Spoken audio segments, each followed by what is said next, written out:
साहेब, आज अजित पवार गटाचे आमदार त्यांनी आज तुमची भेट घेतली. साहेब, अजित पवार गटाचे आमदार अतुल बेनकेंनी आज तुमची भेट घेतली. त्यानंतर त्यांनी सूचक वक्तव्य केले की राजकारणात काही होऊ शकतं. शरद पवार आणि अजित पवार एकत्र येऊ शकतात असे संकेत अतुल बेनके संकेत दिले. शरद पवार आणि अजित पवार पक्षाच्या अध्यक्षांनी उत्तर द्यावं एवढा कोण महत्वाचा माणूस आहे. कुणाबद्दल विचारायचं ह्याचे तारतम्य ठेवा. राजकारणात फलसूस माणसंही असतात, विधानं करतात, त्याची काय नोंद घ्यायची नसते त्या लेवलच्या लोकांनी.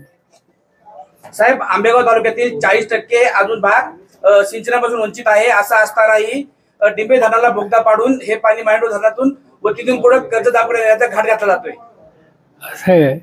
तसं असेल तर नक्की या तालुक्याची पाण्याची गरज लक्षामध्ये घेऊन महाराष्ट्राच्या अन्य तालुक्यांना सुद्धा जिथं पाण्याची आवश्यकता असेल तर त्याची पूर्तता केली पाहिजे. तुम्ही जो प्रश्न विचारला मला त्याची पार्श्वभूमी माहिती आहे. काही लोकांनी जे काही अलीकडे राजकारणात निर्णय घेतले त्या निर्णयाला उत्तर द्यायला त्यांच्याकडे दुसरी कुठली वाव नाही आणि त्यामुळे असे प्रश्न उपस्थित हे केले जातात. हे लक्षात घेतलं पाहिजे की आंबेगाव तालुक्यामध्ये 30-40 वर्षापूर्वी एकंदर पाण्याची स्थिती काय होती आणि आज काय स्थिती आहे. माझी खात्री आहे की चित्र बदललं आहे, चांगलं चित्र होतं आहे. कारखानदारी वाढते, उसासारखं पीक वाढतं आहे आणि कारण नसताना भागाभागामध्ये अंतर वाढवण्याचं काम शहाण्या माणसांनी करू नये. शिरूरच्या 12 गावातील शेतकऱ्यांनी आज तुमची भेट घेतली. 12 गावातील शेतकऱ्यांचं गेली अनेक दिवसापासून पाण्यासाठी उपोषण सुद्धा सुरू होतं. त्यांनी आता माझ्याकडे निवेदन दिलं आहे आणि त्यांचं मागणं त्याच्यात आहे की आमच्या पाण्याचा प्रश्न सोडवावा. तुम्ही मुंबईला गेले त्यानंतर पाटबंधारे मंत्री जे आहेत त्यांच्याशी सुसंवाद साधेल आणि या लोकांचं दुखणं त्यांच्या कानावर पोहोचेल. बाळासाहेब थोरातांचं खरं तर पत्र व्हायरल होतं. त्यांनी बोगद्या संदर्भात एक विधान केलंय बाळासाहेब थोरातांनी. वळसे पाटलांच्या मतदारसंघात हे मला माहिती नाही. काही वारक्यासारख्या गोष्टी मला माहीत असायचं काही कारण नाही, कारण ह्या निर्णय मी घेत नाही. वळसे पाटील मतदारसंघात जनता दरबार घेतला जातोय. नागरिकांच्या समस्या आज प्रचंड मोठ्या प्रमाणात तुमच्याकडे आल्यात. प्रश्न सुटले नाहीत का? तुमचं जुनं सहकारी या ठिकाणचे आमदार राहिले. सच्याला विचारला हा प्रश्न मला कशाला विचारतो. वळसे पाटील म्हटलं की मी पाण्यासाठी सत्तेत सहभागी झालोय. कशासाठी? पाण्याचा मुद्दा पेटला, डिंब्याच्या पाण्यासाठी. किती वर्ष सरकारमध्ये आहेत माझ्या ज्ञानात भर घाला. ते किती वर्ष माणसे आहेत सांगा ना.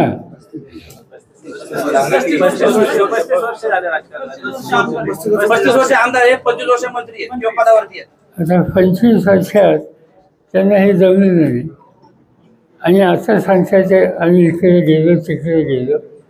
आज संधी साधू फार दुसरं काही नाही. साहेब, लोकसभा जिंकली, आता विधानसभेची तयारी सुरू आहे. कशी रणनीती राहील शिरूर लोकसभा मतदार? नाही, साधी सरळ गोष्ट आहे.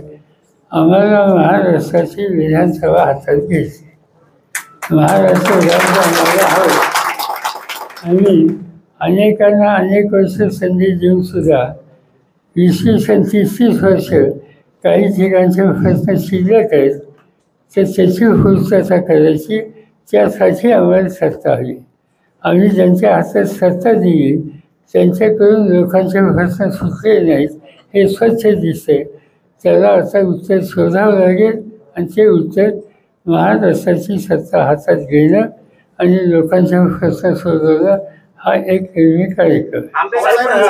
जिल्हा हा शरद पवारांना मानणारा जिल्हा आहे. विधानसभेच्या किती जागा लढल्या जातील? असं आहे की आम्ही 3 पक्ष एकत्र येऊन निवडणुका लढणार आहोत. त्याच्यामध्ये काँग्रेस पक्ष आहे, राष्ट्रवादी काँग्रेस पक्ष माझ्या नेतृत्वाखालचा आहे आणि त्याच्यानंतर उद्धव ठाकरेंच्या नेतृत्वात या सगळ्यांच्या आमचा विचारविनिमय चालू आहे. माझी खात्री आहे की आमच्या सगळ्यांनी एकमतानं यादी तयार होईल आणि त्या सगळ्या जागा आम्ही एकत्रित करू. अमित शहा या ठिकाणी दौरा करतायत. लोकसभा निकालानंतर अमित शहाचा महाराष्ट्रात दौरा होतोय. महाराष्ट्रातले सगळे नेते या ठिकाणी उद्या पुण्यामध्ये या ठिकाणी येत आहेत आणि अमित शहा नितीन गडकरी त्यांना संबोधित करणार आहेत. होईल काय? तर लोकसभेच्या निकालानंतर त्यांना सगळ्यांना एकत्र यावं लागतंय. आत्मचिंतन करण्याची वेळ त्यांच्यावर. साधारणतः महाराष्ट्राच्या जनतेने त्यांना त्यांची जागा दाखवली.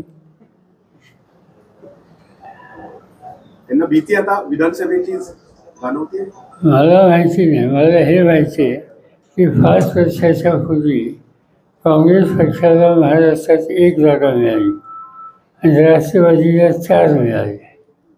कालच्या निवडणुकीमध्ये महाराष्ट्राच्या जनतेनं अगदी आंबेगाव तालुक्यासह त्या सगळ्यांनी 48पैकी 31 जागा आमच्या निवडून दिल्या.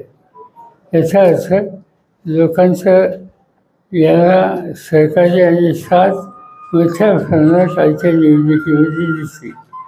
आता हे जे चित्र लोकसभेमध्ये दिसतं आणि लोकांच्या अपेक्षा लोकांनी आमच्याकडून केल्या, या पार्श्वभूमीवर राज्यातही ही निवडणूक जिंकणं गरजेचं आहे आणि राज्य योग्य रस्त्यावर आणण्याच्या उद्देशाची काळजी घेणं ही आवश्यकता आहे. मोहन भागवत या ठिकाणी म्हणाले की कुणीतरी सुपरमॅन बनण्याचा प्रयत्न करतोय, कुणी देव बनण्याचा प्रयत्न करतोय.